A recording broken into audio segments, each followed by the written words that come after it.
Hello tout le monde, nouvel épisode d'Aller plus loin. Aujourd'hui, j'interviewe Hannah, alors à Brest. Mais donc, si vous suivez Aller plus loin depuis plusieurs années, je l'ai interviewée en 2023. Donc voilà, je ne sais plus c'était quelle saison, mais voilà, c'était en 2023. Mais donc voilà, donc aujourd'hui, je voulais l'interviewer sur un peu, parce que du coup, vous le savez certainement pas, mais c'est une ancienne de PDV. Très ancienne. Très ancienne.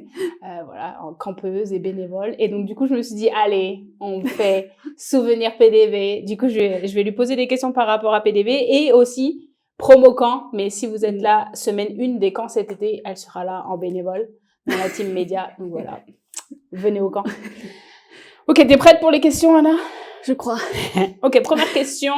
Ça va, tu te sens de reparler de paroles de vie? Ça va, PDV? Ouais, nostalgie. Nostalgie, allez, c'est parti, nostalgie. Donc, qu'est-ce qui t'a le plus marqué à PDV? Que ce soit dans le service, l'ambiance, les jeunes, l'équipe? Honnêtement, tout, dans sa globalité. Enfin, de l'ambiance, de la joie et de la bonne humeur qu'il y avait globalement, de l'accueil, de l'amour que tu ressentais chez chaque personne. L'amour qu'il y avait pour Dieu, vraiment tout. Tout. Que partout où tu allais, peu importe qui tu parlais, que tu savais pourquoi tout le monde était là et on était tous là pour la même raison. Et ouais, non, je sais pas, pour la petite Bretonne qui découvrait un petit peu qu'il y avait d'autres chrétiens qui étaient en France, c'était juste incroyable de débarquer dans cet endroit vraiment genre hors du commun. Pas de réponse.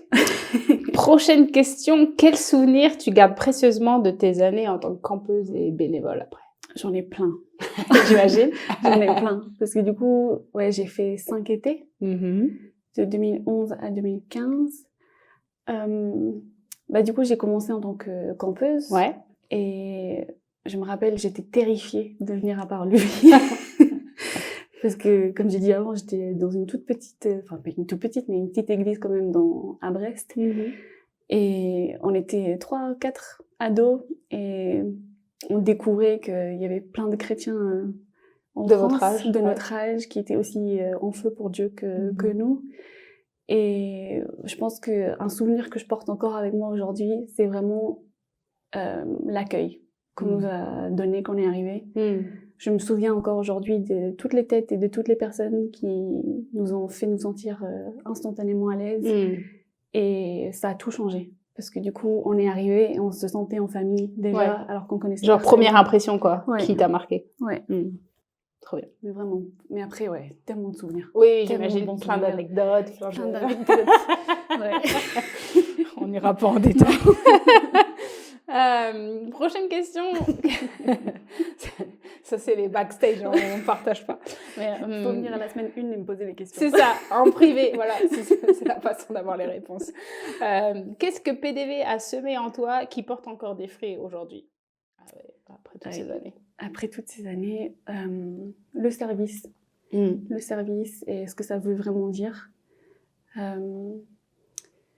Ouais, enfin, du coup, j'ai fait 4 étés de STC à l'époque. Ouais, Estime, ouais. Donc, c'est Estime aujourd'hui. Et travailler en équipe, persévérer malgré la fatigue, savoir pourquoi on fait ce qu'on fait et vraiment faire tout comme si tu le fais pour Dieu. Ouais. Et c'est vraiment ce qui est resté et qui me motive encore aujourd'hui. Et ça a vraiment ancré ce feu de vouloir servir en moi. Et ça m'a donné un endroit aussi où je pouvais le découvrir et l'apprendre. Enfin, ouais, gracieusement, on va dire. Bon, c'était pas... Oui, sans pression ou quoi que ce soit. Ouais. Cool, ça marche. Ok, donc ça c'était à l'époque, PDV à l'époque. Mais du coup, maintenant, où tu en es? Donc on fait une petite transition. Mais donc comment du coup ton service dans ton église a pris le relais après PDV? Tu as un petit peu mentionné. Alors du coup, déjà pendant que j'étais encore à Parluy, j'ai commencé à aider mes parents à gérer le groupe de jeunes dans mon église. Donc j'étais co-responsable à partir de 16 ans, donc c'est trop cool. Et du coup mes parents ils ont arrêté de faire le groupe de jeunes et maintenant c'est moi qui ai pris le relais, donc je suis la responsable. Et ouais, ça a ancré ce feu en moi de vouloir servir les jeunes et servir auprès des jeunes Mhm. et surtout les jeunes en Bretagne Ouais. et en France. Donc ouais. Top.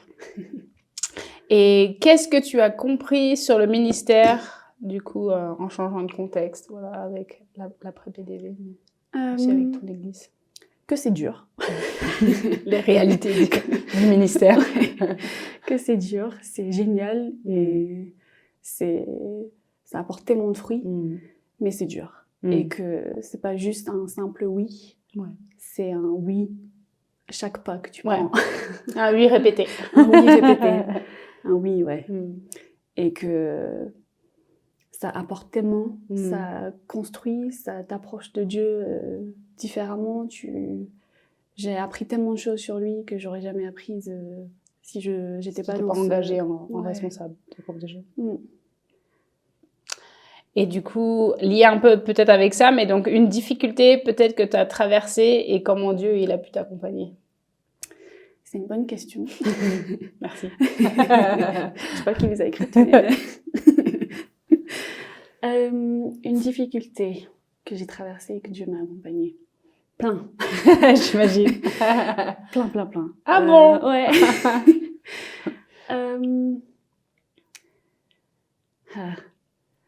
Alors, j'ai grandi avec des soucis de santé. Ça a toujours été un grand défi.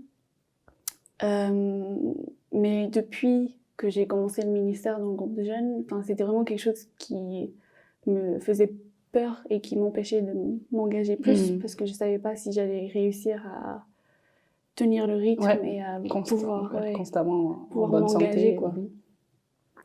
Leur donner ce dont ils avaient vraiment besoin. Et Dieu m'a dit, t'inquiète pas, il me faut juste ton oui. Et après, moi, je m'occupe du reste. Et c'est vraiment dingue de voir comment il fait les choses, parce que du coup, j'ai jamais été aussi en forme de ma vie. Et donc, comme quoi, oui, il y avait des difficultés avant, mais Dieu pourvoit. Amen. Trop bien. Et si tu pouvais parler à ta version PDV d'il y a environ 10 ans, 11 ans, que t'as arrêté PDV, tu lui dirais quoi? Ça va aller. Persévère, t'inquiète. Je sais que là, ça paraît loin là maintenant, mais t'inquiète, ça va le faire. J'adore. Tiens bon. T'y es presque.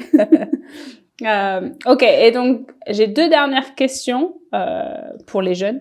Mais donc, qu'est-ce que tu aimerais dire aux jeunes qui suivent PDV aujourd'hui, qui viennent au camp, que tu vas sans doute voir peut-être semaine nuit? Je dirais, profitez à fond à Parole de Vie. Soyez vous-même, soyez authentique. Vraiment, embrassez tout ce que Parole de Vie a à vous offrir, parce que ils sont une équipe de choc qui sont vraiment là pour vous et qui veulent vous fournir la meilleure expérience et glorifier Dieu à travers tout.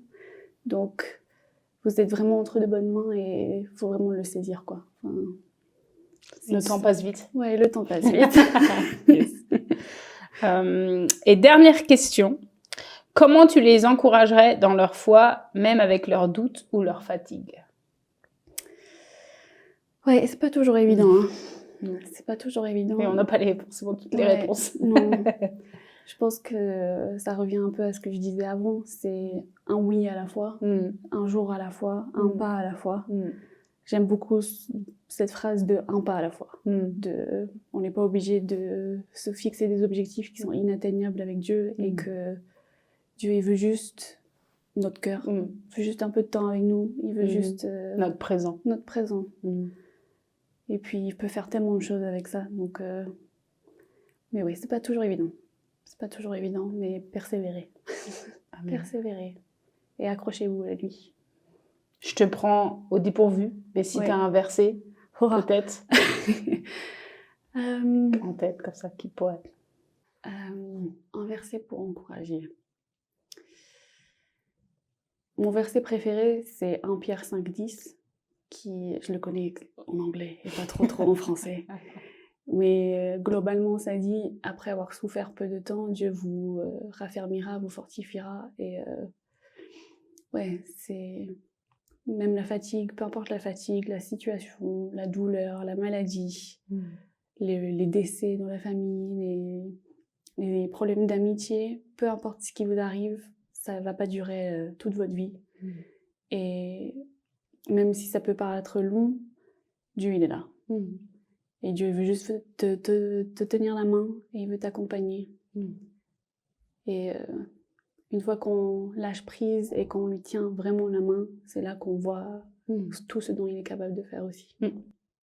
Et aussi, on voit avec le recul, des fois, c'est cool que genre, tu sais, c'est sur le moment où tu as vécu le truc, genre, t'as pas forcément capté ou quoi que ce soit, mais bah, ça vient avec les années d'expérience. Mais des fois, genre, tu sais, quand je repense à des trucs, je me dis, ah... Genre, des fois, Dieu, il nous le révèle pas forcément, quoi, parce que bah, voilà, c'est le but de lui faire confiance. Mais des fois, tu vois, il nous montre, il révèle des petits trucs et tu te dis, ah bah ouais, ok. C'était pour ça. C'était pour ça. Ok, Seigneur. T'es doué. C'est ça. T'es Dieu. Ok. C'est top. Ok. Bah voilà, les amis, j'espère que ça vous a encouragé ce petit témoignage de Hannah. Et puis, on se voit à la semaine 1 du camp. Ou une autre semaine, vous pouvez venir aussi une semaine de camp. Mais on espère vous voir en tout cas cet été. Et on espère voilà, que ça vous a encouragé. Et on se revoit dans 2 semaines pour le prochain épisode d'Aller plus loin. Salut.